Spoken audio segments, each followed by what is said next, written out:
Sa video na ito ay pag-uusapan po natin ang isang napakahalagang balita na posibleng makapagpabago sa galaw ng buong crypto market.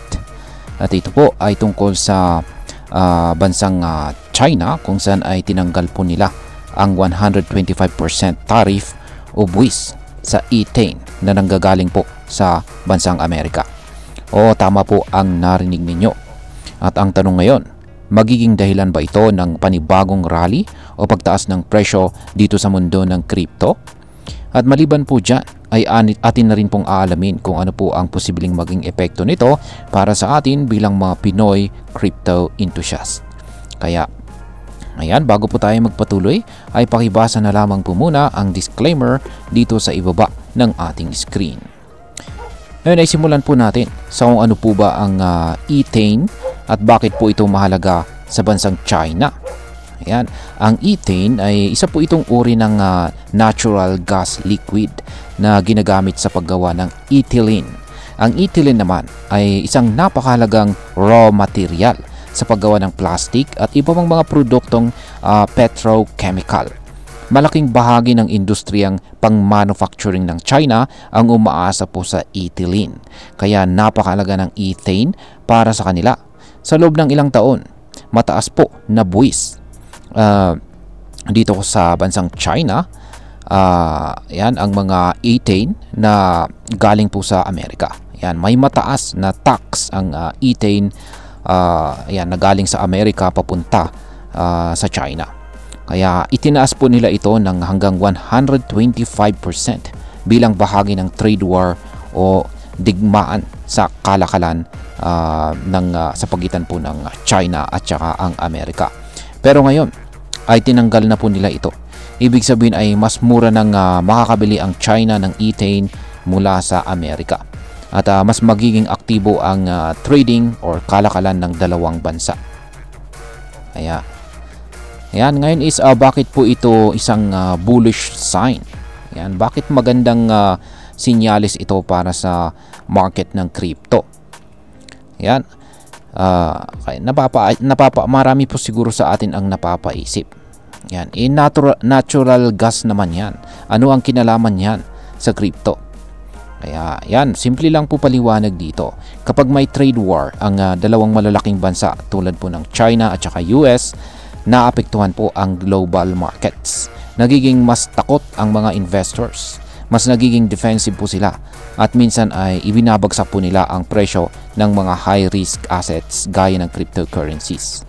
Pero sa tuwing nakakita po tayo ng sinyales na humuhupa. Yan, humuhupa ang tensyon sa pagitan ng China at US, tumataas po ang kumpiyansa ng mga investors. Umaakyat po ang market at minsan ay sumasabog pa ang presyo ni Bitcoin at ng buong crypto market.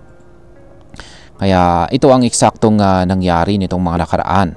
Nung una pa lang ay tinanggal na ng China ang buwis sa ibang US goods tulad po ng chemicals, vaccines at saka jet engines. Kaya dahil dito ay agad pong tumalbog or nag-rebound ang presyo ni Bitcoin.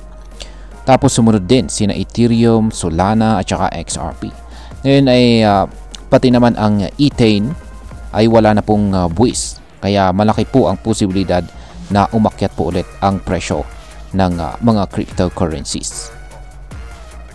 Ngayon sino-sino sa mga coins ang posibleng makinabang dito? Yan, sa ngayon si Bitcoin ang una po nating bantayan. Yan, kailangan po nating siya po ang pinakaunang syempre maaapektuhan dito. Ayon po sa isang kilalang crypto analyst na si Titan of Crypto, possible raw na baka umabot si Bitcoin sa presyong $150,000 kung magtutuloy-tuloy ang ganitong positive developments. Pero hindi lamang po si Bitcoin ang apektado dito. Posibleng sumunod na rin sina Ethereum, Solana, XRP, at saka Avalanche at saka Polygon. Ayan. Sa mga hindi pa nakakaalam ay itong si Ethereum ay ayan, kasi isa po siya sa pangunahing ginagamit sa DeFi at saka NFTs. Si Solana naman ay nakilala po siya dahil sa kanyang mabilis na lumalaki na ecosystem. Sa XRP naman ay isa po siyang matagal na pong naipit itong sa XRP sa regulasyon, pero ngayon ay unti-unti na po siyang nakakabangon o bumabalik ang kanyang momentum.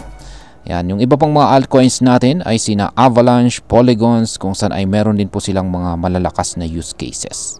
Ngayon pa lang ay nagpapakita na ng bullish signs ang market. Pero sabi nga ni Titan of Crypto, kailangan pa rin nating bantayan kung kaya bang basagin ni Bitcoin ang presyong $95,040 na kanyang monthly high. Kung mangyayari po yan ay posibleng tuloy-tuloy na ang kanyang rally or kanyang pag-angat sa presyo. Ngayon ay pag-usapan naman po natin ang posibleng maging epekto nito para sa atin bilang mga Pinoy crypto enthusiast.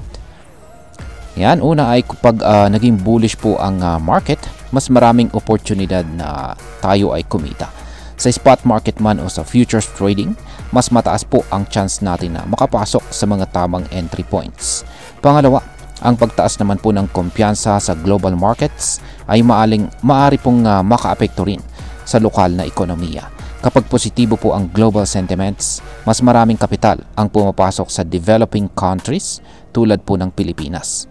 At kung mas stable ang macroeconomic conditions, mas lumalakas po ang loob ng mga retail investors dito sa ating bansa. Pangatlo, malaking tulong po ito para sa mga Pinoy OFWs at saka remittance senders na gumagamit po ng crypto para magpadala ng pera. Kapag tumataas po ang presyo ng mga coins tulad ni Bitcoin o ang USDT, mas mataas ang value ng pinapadalang pera. Yan. Bilang panghuli ay ang masasabi ko naman tungkol dito ay itong balita na ito mula sa China ay isang positive development. Hindi lang sa mundo ng crypto kundi pati na rin sa buong global economy. Ipinapakita nito na may willingness ang dalawang malalaking bansa na magkaayos at magtulungan. At kung magtutuloy-tuloy ito, makikinabang tayong lahat, lalo na tayong mga retail investors. Excited po akong makita kung paano gagalaw si Bitcoin at ang buong crypto market sa susunod na mga linggo. Pero gaya po ng dati, ang pagiging maingat at responsable ang susi sa matagumpay na paglalakbay dito sa mundo ng crypto. At ayan, hanggang dito na lamang po tayo sa video na ito mga ka-crypto. Marami pong salamat sa panonood, ingat po tayo lagi at God bless po sa ating lahat.